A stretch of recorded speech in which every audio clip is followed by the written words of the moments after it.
ఏసే పరిష్కారము అనుదిన Bible study కార్యక్రమం ప్రేక్షకులందరికీ యేసుక్రీస్తు వారి సర్వశ్రేష్ఠ నామమున వందనాలు.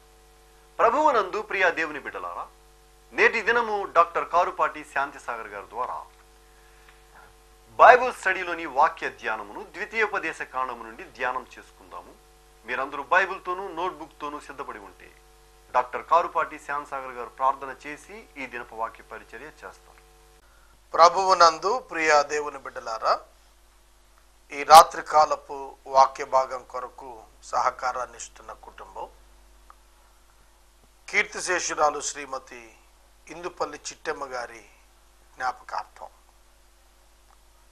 వైఫ్ ఆఫ్ లేట్ ఇందుపల్లి ఆదాము గారు కంకిపాడు, వీరి జ్ఞాపకార్థం వారి బిడ్డలు కుమారులు ఐబి రత్నకుమార్ గారు, బ్యాంక్ మేనేజర్, ప్రమీల గారు, ఇందుపల్లి ప్రకాష్ కుమార్ గారు, డిఆర్ఓ సుదర్శిని గారు, ఇందుపల్లి శామ్యూల్ ఆనంద్ కుమార్ గారు, ఐఏఎస్, సుజాత గారు, మరియు విజయ్ కుమారి మందా అమర్నాథ్ గారు, మనుమలు మనుమరాండ్రు సహకారం ఇస్తున్నారు. ఈ కుటుంబాన్ని ప్రభువు దీవించేట్లు ప్రార్థిద్దాం. ఎపిసోడ్ సహకారులను ప్రభువు పంపించాలని విజ్ఞాపన చేద్దాం. ప్రార్థన. మమ్మల్ని మిక్కిలిగా ప్రేమిస్తోన్న మా ప్రభువ, మీకు వందనములు, స్తోత్రాలు. ఈ రాత్రి మీ పాదాల చెంతకు వచ్చాం, ప్రార్థన చేస్తున్నాం. మమ్మల్ని కనికరించండి, క్షమించండి. అయోగ్యులమైన మా అందరినీ మీ కృప ద్వారా సంధించండి. మీ లేఖనాన్ని మాకివ్వండి, అర్థం చేసుకునే శక్తినివ్వండి. మా రక్షకుడా, ఎపిసోడ్ సహకారం ఇచ్చిన బిడ్డలను దీవించండి, ఆదరించండి. యేసు దివ్య నామములో ప్రార్థిస్తున్నాము తండ్రి, ఆమేన్. ప్రభువునందు ప్రియ దేవుని బిడ్డలారా, దయచేసి మీ పరిశుద్ధ బైబిల్ గ్రంథాన్ని తెరవండి. ద్వితీయ ఉపదేశ కాండము 5వ అధ్యాయం 2వ వచనం మీ ఎదుట ఉంచుకోండి. ద్వితీయ ఉపదేశ కాండము 5వ అధ్యాయము 2వ వచనం. దేవుడైన యెహోవా మోషే భక్తుని ద్వారా వ్రాయించినటువంటి మాటలు. దేవుడైన యెహోవా ఇశ్రాయేలు జనాంగానికి హోరేబు పర్వతం దగ్గర 10 ఆజ్ఞలను ఇచ్చారు. సీనాయి పర్వతం అన్నారు, హోరేబు పర్వతాన్ని. ఈ 10 ఆజ్ఞలు ఇచ్చినప్పుడు మొదటి తరపు ఇశ్రాయేలీయులు, అనగా ఐగుప్తు నుండి వెలుపటికి వచ్చిన first generation, who were numbered, లెక్క పెట్టబడిన వారు, లెక్కించబడిన వారు 6,03,558 మంది. వారు లెక్కించబడిన కాలంలో ధర్మశాస్త్రం ఇవ్వబడింది. అప్పటికి 19 సంవత్సరాల కంటే తక్కువ వయసు ఉన్నవారు చాలా మంది ఉన్నారు. వారు కూడా అక్కడే ఉన్నారు. ఆ 40 సంవత్సరాల్లో పుట్టిన వారు కూడా ఉన్నారు. 2వ జనసంఖ్యలో వారు వచ్చారు. 2వ జనసంఖ్యలో ఉన్న ప్రజలతో మాట్లాడుతున్న మాట, మన దేవుడైన యెహోవా హోరేబులో మనతో నిబంధన చేసెను. యెహోవా మన పితరులతో కాదు, నేడు ఇక్కడ సజీవులమై ఉన్న మనతోనే ఈ నిబంధన చేసెను. ఈ మాటలు చాలా ఆలోచించాల్సినవి. దేవుడు అబ్రహామును పిలిచాడు. అబ్రహాము ఎవరు? ఇశ్రాయేలు జనాంగానికి పితరుడు. అబ్రహాము కుమారుడు ఇస్సాకు, ఇస్సాకు కుమారుడు యాకోబు, యాకోబు కుమారుడు యోసేపు. ఈ నలుగురిని పేట్రియాక్స్ అంటారు, మూల పితరులు అంటారు. యాకోబు యొక్క కుమారులలో నుండి ఇశ్రాయేలు జనాంగం వచ్చారు. కాబట్టి ఈ మూల పితరులు అయినటువంటి వీరితో నిబంధన చేయలేదు, వీరితో వాగ్దానం చేశాడు. ఏమిటి ఆ నిబంధన? పాత నిబంధన. పాత నిబంధన గురించి మాట్లాడుతున్నాడు మోషే గారు. పాత నిబంధన మోషే భక్తుడు చేశాడు. ఎక్కడ? దేవునితో ఎక్కడ చేశాడు? ప్రత్యక్ష గుడారం ఇచ్చిన తర్వాత, జాగ్రత్తగా వినాలి, దేవుడు ప్రత్యక్ష గుడారాన్ని ఇచ్చిన తర్వాత మోషే జంతువుల యొక్క రక్తం తీసుకొని అతి పరిశుద్ధ స్థలాన్ని ప్రోక్షించాడు. అక్కడ ఈ నిబంధన, రక్త ప్రోక్షణం ద్వారా నిబంధన చేశాడు, 10 ఆజ్ఞలు. దీన్ని పాత నిబంధన అన్నారు. ఈ నిబంధన ఇశ్రాయేలు జనాంగం in the presence of Moses, at the time of Moses, మోషే జీవించిన కాలంలో జీవించి ఉన్న ఇశ్రాయేలీలందరితో తనను కూడా కలుపుకొని మాట్లాడుతున్నాడు. మన పితరులతో కాదు, నేడు ఇక్కడ సజీవులమై ఉన్న మనతోనే అన్నప్పుడు మోషే తనను వారితో లెక్కించుకుంటున్నాడు. మనతోనే నిబంధన చేశాడు.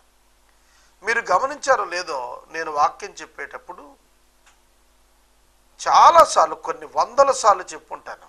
ఏమనంటే, ఈ వాక్యం మీకు మాత్రమే కాదు, నాకు కూడాను. మీకంటే ఎక్కువ నాకు అని నేను పలుమార్లు చెప్పాను. వాస్తవం. దిద్దుబాటు మీలో కోరి మాత్రమే ఈ వాక్యం చెప్పటం లేదు. నాలోనూ అదే దిద్దుబాటు, అంతకంటే ఎక్కువ దిద్దుబాటు రావాల్సిన అవసరం ఉంది. కాబట్టి ఈ వాక్యం నాకు కూడా దేవుడిస్తున్నటువంటిదే. కాబట్టి చెబుతున్న బోధకుడు వింటున్నటువంటి వారికి సంబంధించినదే బోధ అని అనుకోవటానికి వీలు లేదు. That is the main difference of Christian teaching. బోధిస్తున్నవాడు తాను కూడా ఆ బోధకు లోబడాల్సిందే. ప్రధానంగా మొట్టమొదట తాను లోబడాలి. కాబట్టి మీకంటే ఇది ఎక్కువ నాకు అగ్ని పరీక్ష. ప్రియ దేవుని బిడ్డలారా, మనందరికీ కూడా దేవుడు వాక్యాన్ని ఇస్తున్నాడు. ఆనాడు వారితో పాత నిబంధన చేశాడు, ఈనాడు మనతో క్రీస్తు ద్వారా క్రొత్త నిబంధన చేశాడు. ఆనాడు మోషే పాత నిబంధనలో జంతువుల రక్తం వినియోగించాడు. రక్తము చేత నిబంధన. ఎందుకు రక్తం? ప్రాణానికి ప్రాణం, అదే రక్తం. మానవుని యొక్క ప్రాణము రక్తంలో ఉంది. రక్తమే మానవుని ప్రాణం. అలాగే జంతువు ప్రాణం కూడా రక్తమే. అందుకనే ఒక నిర్దోషి ప్రాణం ఒక దోషి ప్రాణానికి అడ్డుపడుతోంది. ఇన్ ద ప్లేస్ ఆఫ్, ఒక దోషి యొక్క స్థానంలోనికి ఒక నిర్దోషి రావటం, అదే ఆ నిబంధనలో ఆ రక్తానికి విలువ వచ్చింది అక్కడే. అలాగే యేసుక్రీస్తు ప్రభు యొక్క రక్తం దోషులమైన మన రక్తానికి చిందించటానికి బదులుగా చిందించబడింది. కాబట్టి మనం రక్షించబడుతున్నాం. ఇంప్యూటెడ్ సిన్, యేసు మీద మోపబడిన పాపం. కనుక ఈ నిబంధన క్రింద మనం వచ్చాం యేసుక్రీస్తుని బట్టి. ఈ కృపాకాలంలో ఉన్న ప్రతి ప్రజలకు ఈ నిబంధన ఆహ్వానాన్ని పలుకుతుంది. ఎవరైనా సరే యేసుక్రీస్తును విశ్వసిస్తే ఈ నిబంధన క్రిందకు వచ్చేస్తారు. నిబంధన జనులముగా మనం ఎప్పుడవుతామో అప్పుడు మనం స్వతంత్రులం అవుతాం, దేవుని పిల్లలం అవుతాం, దేవుని వారసులం అవుతాం, దేవునితో భాగస్థులం అవుతాం, దేవునితో ఏలువారం అవుతాం. ఇక దాని ఆధిక్యతలు అత్యధికం. అందుకే ఆనాడు మోషే గారు చెబుతున్నాడు, పితరులతో చేయలేదయ్యా నిబంధన, పితరులకు వాగ్దానాలు ఇచ్చాడు, సంతానంతో చేస్తున్నాడు. ఇక్కడ మీరు గమనించాలి, పితరులకు వాగ్దానం చేసింది కనాను భూభాగం, ఇక్కడ వీరికి వాగ్దానం చేస్తుంది, నా మాట జాగ్రత్తగా అర్థం చేసుకోవాలి, పితరులకు వాగ్దానం చేసింది నీ సంతతికి ఈ భూమిని ఇస్తాను అని. ఇక్కడికి వచ్చేటప్పటికి నిబంధన పాపక్షమాపణ గురించినటువంటిది. ఈ నిబంధన క్రిందకు వీరు వస్తున్నారు, రక్త ప్రోక్షణ కిందకు వస్తున్నారు. తద్వారా వీరు మరణిస్తే పరదేశంలో భద్రపరచబడతారు. చాలా జాగ్రత్తగా వినాలి, కన్ఫ్యూజ్ అవ్వద్దు.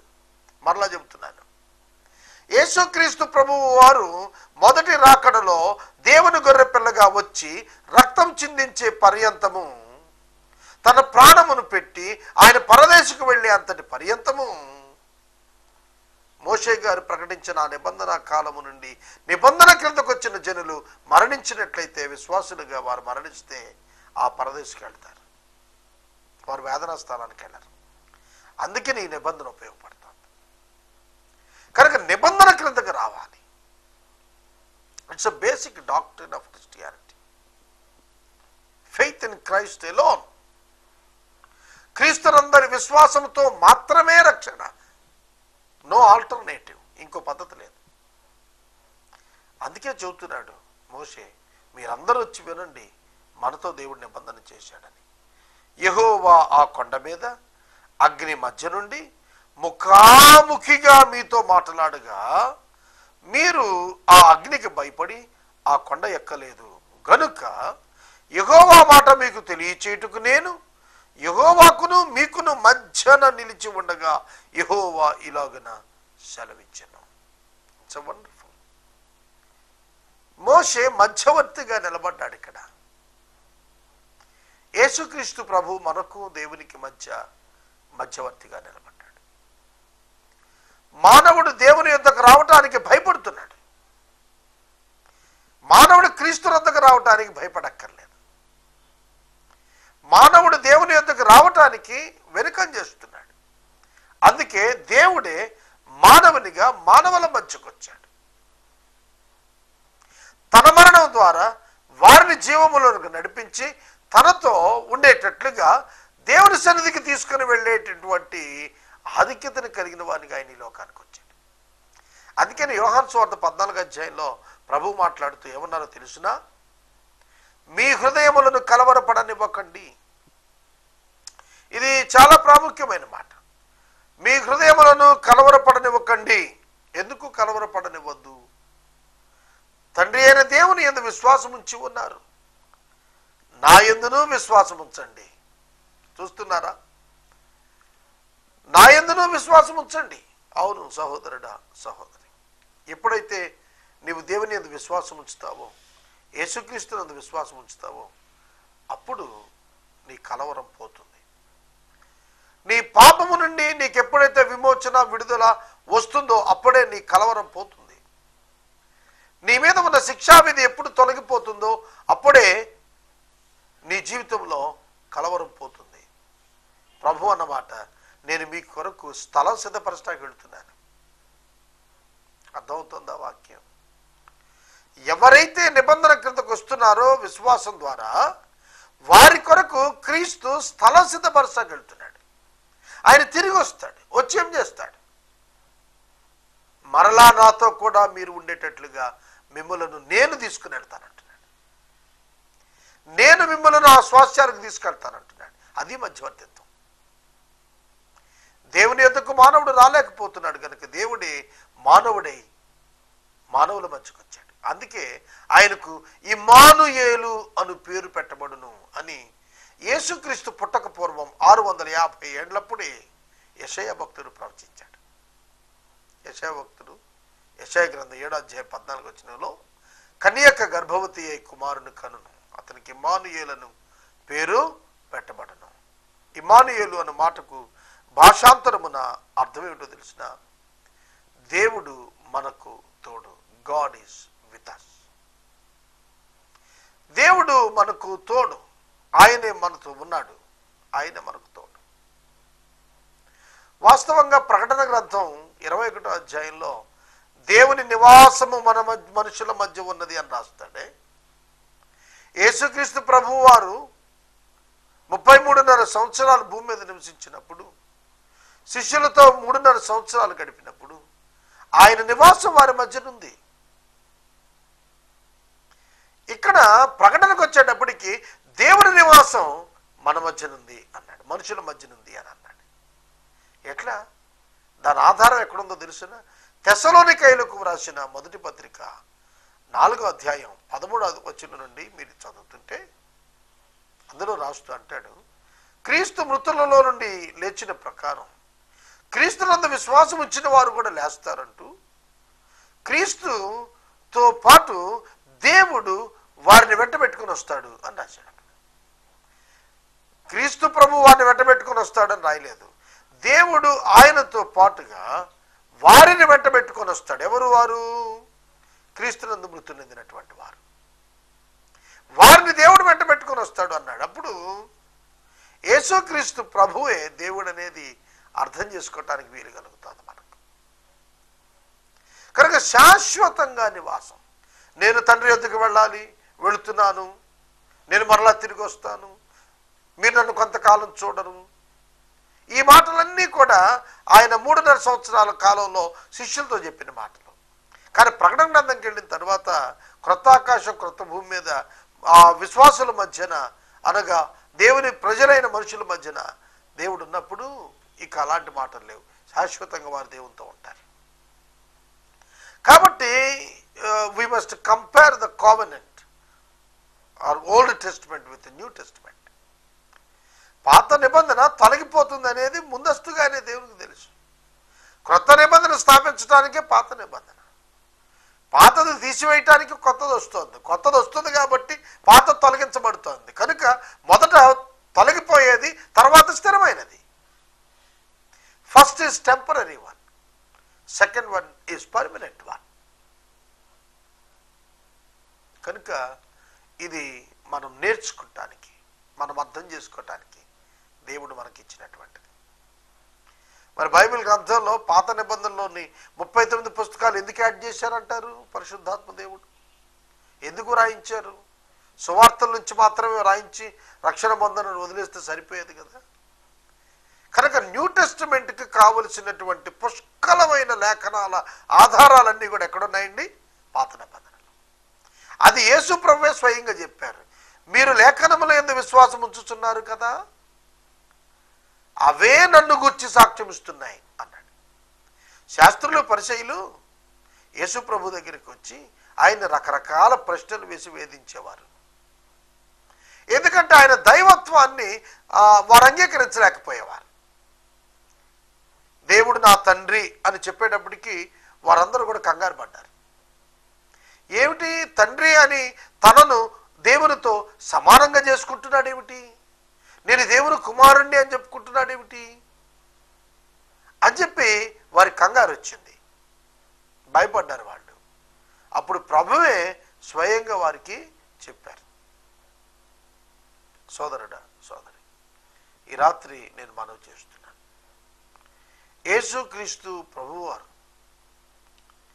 ఈ లోకమునకు వచ్చినటువంటి దేవుడు.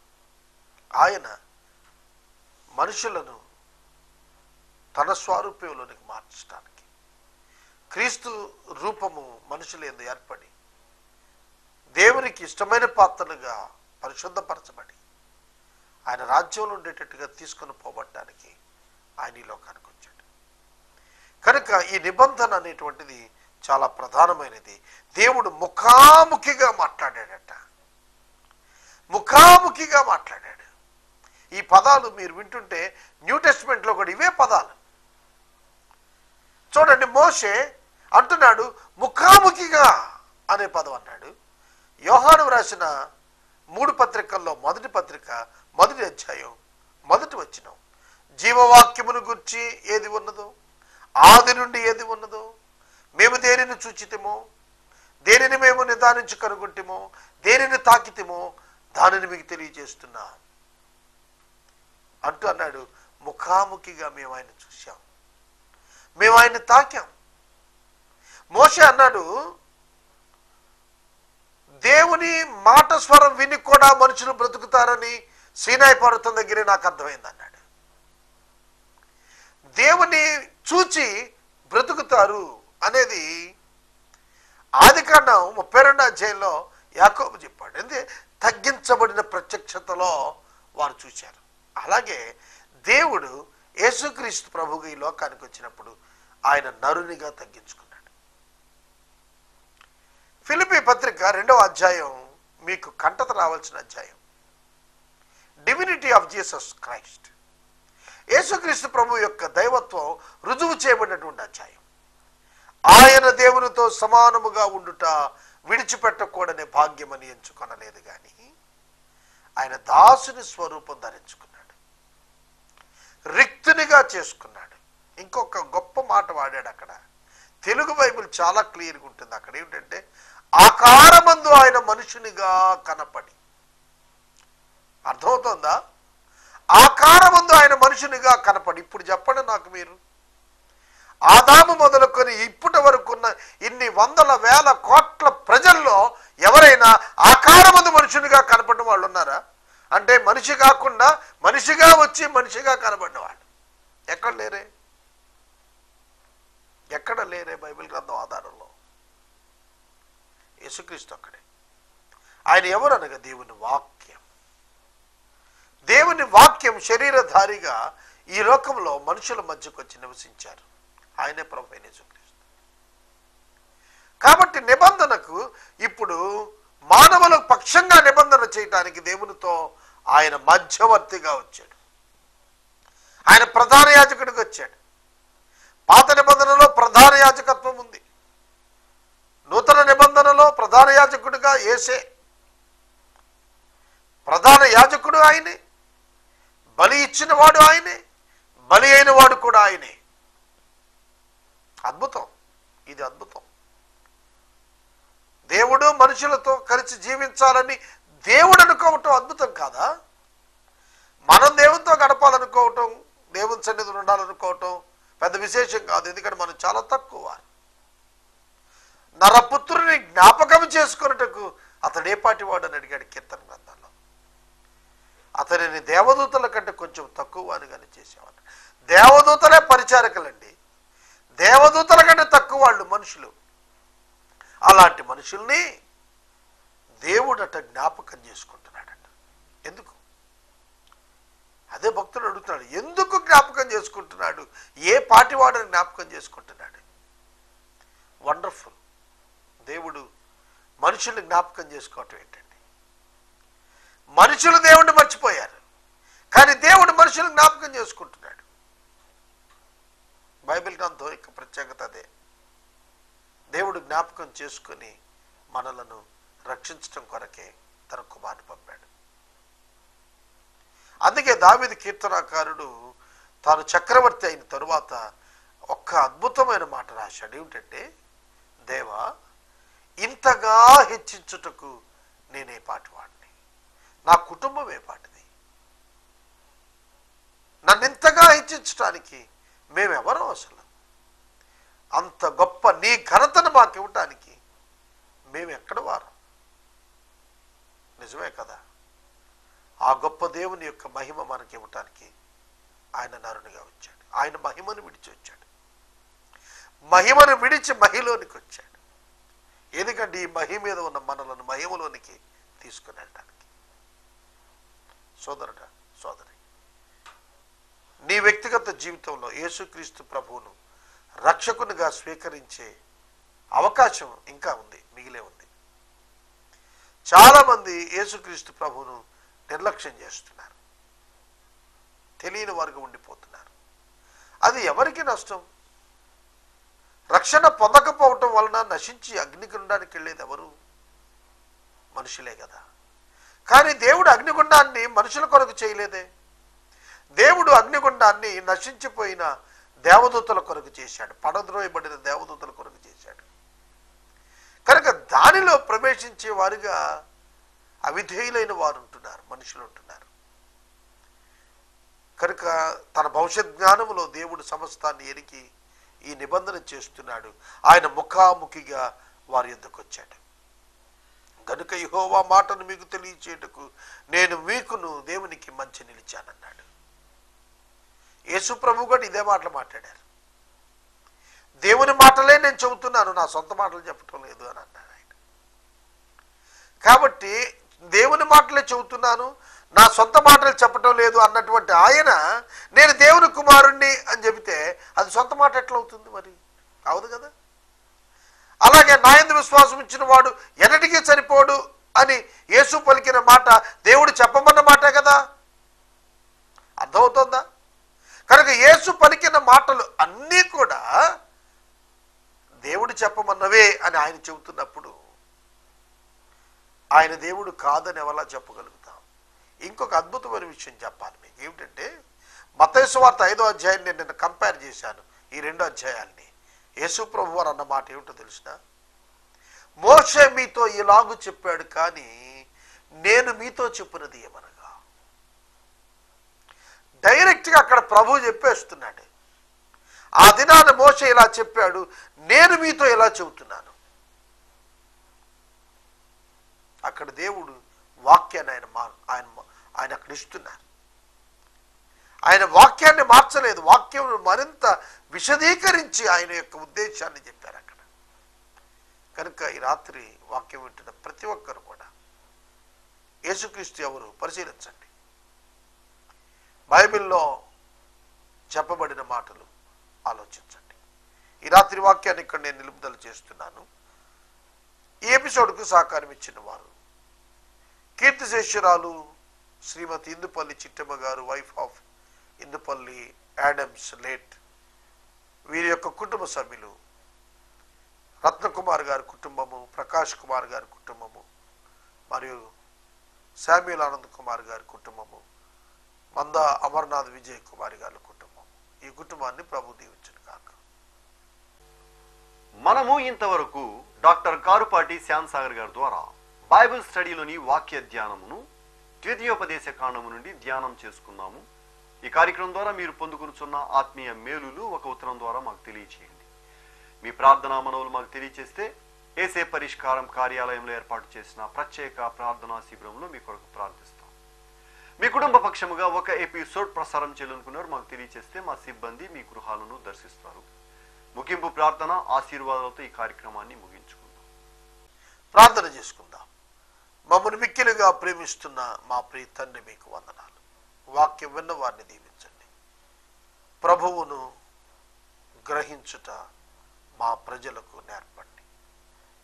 వారి మనోనేత్రములను తెరిచి రక్షకుని చూచుటకు కృప చూపండి. బూదిగంత నివాసులారా నా వైపు చూచి రక్షణ పొందండి అని మీరు చెప్పిన మాట అర్థం చేసుకునే కృప ఇవ్వండి. యేసునామములో అడుగుచున్నాం తండ్రి, ఆమేన్. తండ్రి అయిన దేవుని ప్రేమ, కుమారుడైన యేసయ్య కృప, పరిశుద్ధాత్మని యొక్క అన్యోన్య సహవాసం సదాకాలం మనందరికీ తోడై ఉండును గాక. ఆమేన్.